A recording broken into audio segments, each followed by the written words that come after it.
Hello everyone, welcome back to Unnat classes. आज के इस वीडियो में हम रीट के एग्ज़ाम के लिए बाल विकास के प्रश्न लेकर आए हैं। एसएसटी के हम क्वेश्चन कर रहे हैं, ऑलरेडी मॉडल टेस्ट पेपर चल रहे हैं, तो आज से हम बाल विकास के प्रश्नों को भी करेंगे। उसी के साथ में हम हिंदी और संस्कृत के प्रश्नों की भी एक वीडियो लेकर आएंगे। तो चैनल के साथ जुड़े रहिएगा। अगर अभी तक चैनल को सब्सक्राइब नहीं किया है तो प्लीज़ चैनल को सब्सक्राइब कर लीजिएगा। वीडियो को लाइक और शेयर जरूर कीजिएगा और बेल आइकन को भी प्रेस कर लीजिएगा, जिससे कि सबसे पहले नोटिफिकेशन आपको मिल सके। तो स्टार्ट करते हैं। देखिए, बाल विकास के प्रश्न रीट के एग्जाम में, चाहे आप लेवल फर्स्ट की तैयारी कर रहे हैं या लेवल सेकंड की, दोनों के लिए ही इम्पोर्टेंट है। लेवल फर्स्ट, लेवल सेकंड, दोनों के लिए ही ये वीडियो बहुत इंपॉर्टेंट है, तो ध्यान से देखिएगा। पहला प्रश्न है हमारा, मानव विकास के कितने प्रमुख चरण। ये देखिए, ये चैप्टर फर्स्ट के क्वेश्चन है। चैप्टर फर्स्ट के जितने भी क्वेश्चन इंपॉर्टेंट बन रहे थे वो सभी बनाए गए हैं। तो देखिए, पहला है, मानव विकास के कितने प्रमुख चरण होते हैं। तो देखिए, मानव विकास के टोटल 8 चरण बताए गए हैं।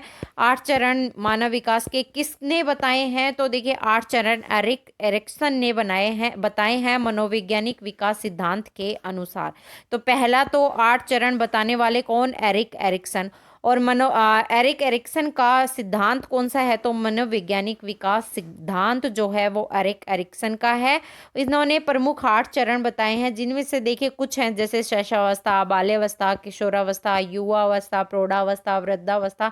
ये सभी इन्होंने चरण बताए हैं 8 एरिक एरिक्सन ने मनोवैज्ञानिक विकास सिद्धांत के अनुसार। नेक्स्ट क्वेश्चन है हमारा, मानव भ्रूण जो होता है उसमें दिल की धड़कन कब शुरू होती है। तो देखिए, मानव भ्रूण में जो दिल की धड़कन शुरू होती है ना, वो चौथे सप्ताह से स्टार्ट होती है। फोर्थ जो सप्ताह होता है, फोर्थ वीक जो होता है, उसमें दिल की धड़कन स्टार्ट होती है भ्रूण में। तो मानव भ्रूण में दिल की धड़कन जो स्टार्ट होती है वो चौथे सप्ताह में। और जो शारीरिक विकास का एक महत्वपूर्ण संकेत है कि बच्चा अच्छे से डेवलप, मतलब अच्छे से उसका विकास हो रहा है, वो बढ़ रहा है, उसमें दिल की धड़कन आ गई है, मतलब स्वस्थ है। तो देखिए, ये इसमें बताया गया है। नेक्स्ट क्वेश्चन है, प्याजे ने संज्ञानात्मक विकास सिद्धांत में प्री ऑपरेशनल स्टेज की आयु सीमा क्या बताई है। प्री ऑपरेशनल स्टेज की पूछा है। तो देखिए, इसने प्री ऑपरेशनल स्टेज की आयु सीमा बताई है 2 से 7 वर्ष बताई है प्याजे ने प्री ऑपरेशनल स्टेज।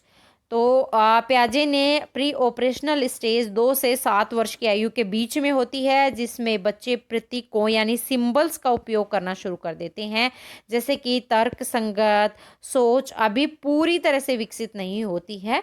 तो देखिए, ये आपको याद रखना है, प्याजे से रिलेटेड पक्का एक क्वेश्चन आता है। नेक्स्ट है हमारा, विकास का कौन सा सिद्धांत सर्वाइवल ऑफ द फिटेस्ट पर आधारित है। तो कौन सा सिद्धांत है, जैविक विकास का जो सिद्धांत है ना, वो सर्वाइवल ऑफ द फिटेस्ट का पर आधारित है। डार्विन का है, किसका सिद्धांत है ये, डार्विन का सर्वाइवल ऑफ द फिटेस्ट सिद्धांत किसका है, डार्विन का। जैविक विकास के संदर्भ में जिसमें सबसे अधिक अनुकूल जीवों का अस्तित्व बचाता है, तो ये किसका होगा, डार्विन का होगा, और ये जैविक विकास के अस्तित्व के रूप में है। नेक्स्ट क्वेश्चन है, एरिक्सन ने मनोवैज्ञानिक विकास सिद्धांत में आइडेंटिटी वर्सेस रोल कंफ्यूजन किस आयु वर्ग में होता है। तो देखिए, किस आयु वर्ग में बताया है, किशोरावस्था में बताया है एरिक एरिक्सन ने ये आइडेंटिटी वर्सेस रोल कंफ्यूजन। तो ये एरिक एरिक्सन के मनोवैज्ञानिक सिद्धांत में बताया गया है। किशोरावस्था अगर आयु पूछे एरिक एरिक्सन के अनुसार, तो 12 से 18 वर्ष की आयु किशोरावस्था की आयु बताई है। और जो आइडेंटिटी वर्सेस रोल कंफ्यूजन की जो चरण होता है, वो एरिक एरिक्सन ने अपने मनोवैज्ञानिक सिद्धांत में बताया है, जिसमें अपनी पहचान जो है वो आइडेंटिटी को खोजने का प्रयास करता है कि मैं कौन हूँ, मेरी पहचान क्या है, ये किशोरावस्था में देखने को मिलती है।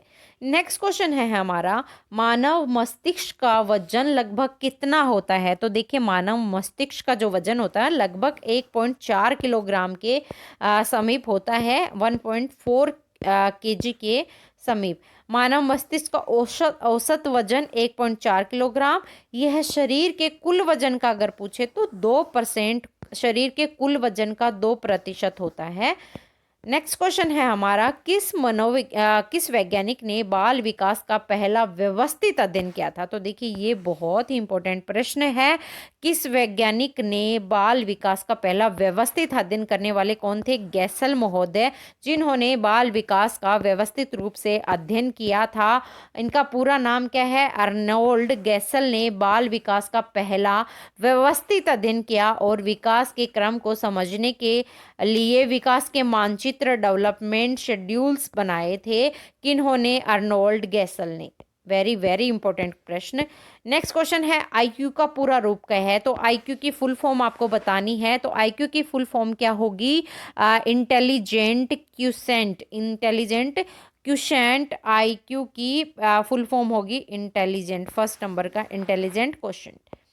नेक्स्ट क्वेश्चन है हमारा, ये देखिए, आईक्यू का पूरा रूप इंटेलिजेंट क्वेश्चन है, जो कि व्यक्ति की मानसिक आयु और कालानुक्रमिक आयु का अनुपात बताता है। आईक्यू लेवल, जिसका आईक्यू लेवल अधिक होगा प्रतिभाशाली बालक होगा, और जिसका कम होगा वो मंदबुद्धि बालकों की श्रेणी में आता है। नेक्स्ट क्वेश्चन है, बाल विकास की पहली अवस्था कौन सी होती है? तो देखिए, बाल विकास की पहली अवस्था गर्भावस्था होती है। पेरेंटल स्टेज जो होती है वह बाल विकास की पहली अवस्था होती है। पहली अवस्था गर्भावस्था होती है, जो कि गर्भाधारण से लेकर जन्म तक की अवधि होती है, वो गर्भावस्था होती है। उसके बाद में शैशवावस्था, बाल्यावस्था, ये जैसी अवस्थाएं स्टार्ट हो जाती हैं। यह अवस्था शारीरिक विकास का आधार तैयार करती है। कौन सी अवस्था? गर्भावस्था। नेक्स्ट क्वेश्चन है, किशोरावस्था एडोलेंसेंस की आयु सीमा आमतौर पर कितनी मापी जाती है? तो देखिए, कितनी मापी जाएगी? 12 से 18 वर्ष जो होती है ना, वो किशोरावस्था की आयु मापी जाती है। एरिक एरिक्सन ने भी 12 से 18 वर्ष ही बताई है किशोरावस्था की आयु। तो किशोरावस्था की आयु 12 से 18 वर्ष को दर्शाती है। यह एक संक्रमणकालीन अवस्था है, जिसमें शारीरिक, मानसिक और भावनात्मक परिवर्तन बहुत ही तेजी गति से होते हैं। स्वभाव में परिवर्तन, हाव भाव में परिवर्तन कौन किशोरावस्था में ही आता है, जिसे तनाव तूफान की अवस्था भी कहते हैं किशोरावस्था को। नेक्स्ट क्वेश्चन है हमारा, बाल्यावस्था चाइल्डहुड को स्वर्ण काल क्यों कहा जाता है? तो देखिए, क्यों कहा जाता है? क्योंकि यह सीखने का एक आदर्श काल है। यह सीखने का आदर्श समय होता है। कौन सा? बाल्यावस्था सीखने का आदर्श समय होता है, इसलिए इसे स्वर्ण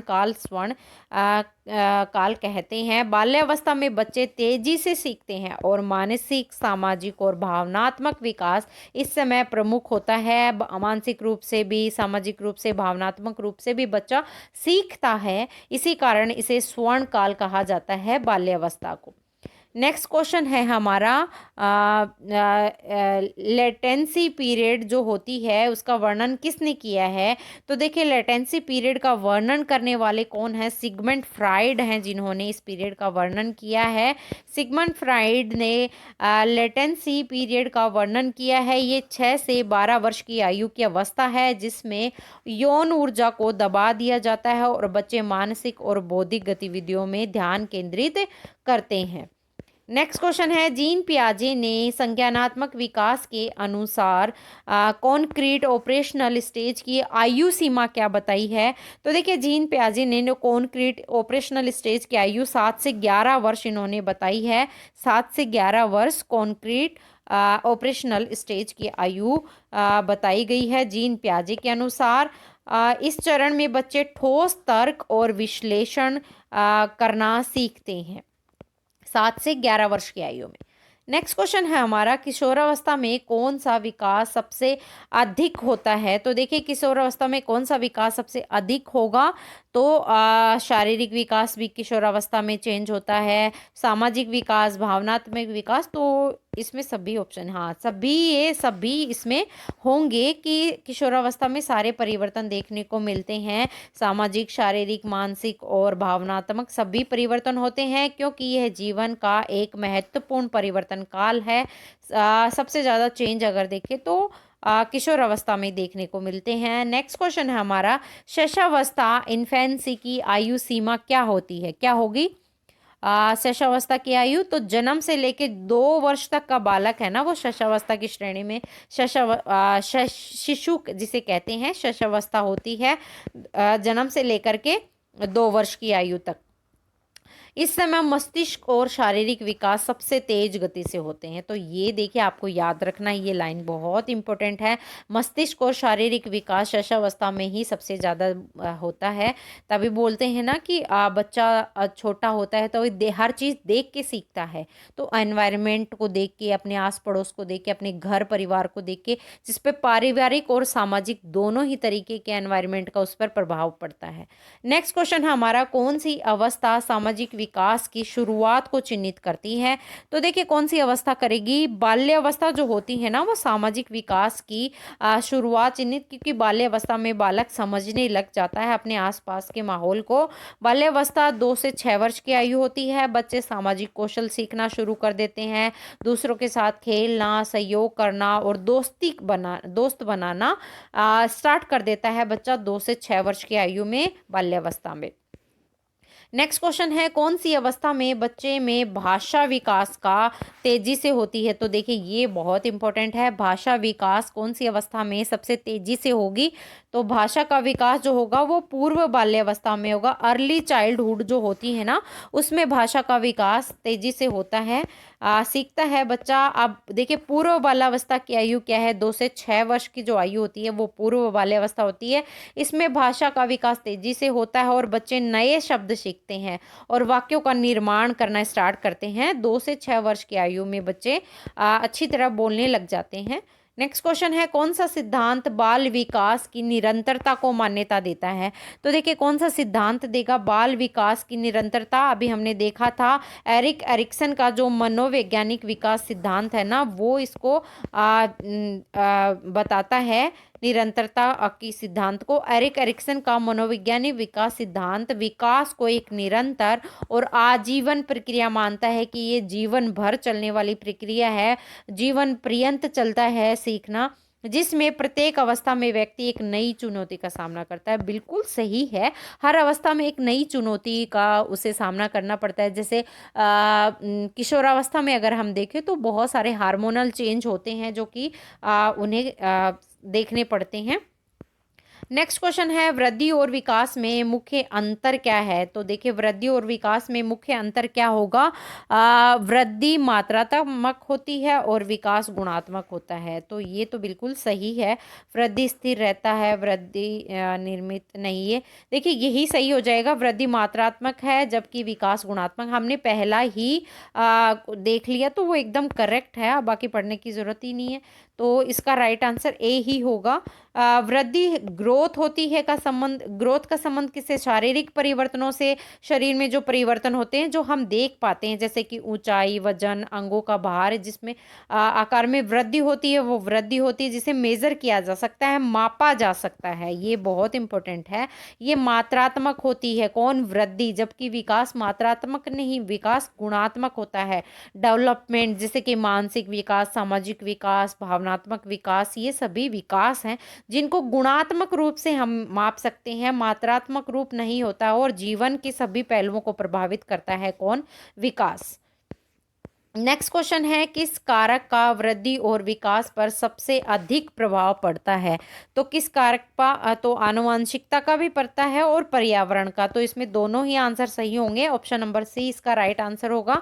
आनुवंशिक और पर्यावरण दोनों ही का ही वृद्धि और विकास पर प्रभाव पड़ता है। आनुवंशिकता जन्मजात गुणों को नियंत्रित करती है, जबकि पर्यावरण में परिवार, समाज, शिक्षा, आर्थिक स्थितियां सभी शामिल होती हैं जो व्यक्ति की संपूर्ण प्रगति को प्रभावित करती हैं। तो दोनों का ही इस पर प्रभाव पड़ता है। नेक्स्ट क्वेश्चन है, पियाजे के अनुसार बाल विकास का कौन सा चरण तार्किक सोच का विकास करता है? तो पियाजे के अनुसार कौन सा चरण करेगा?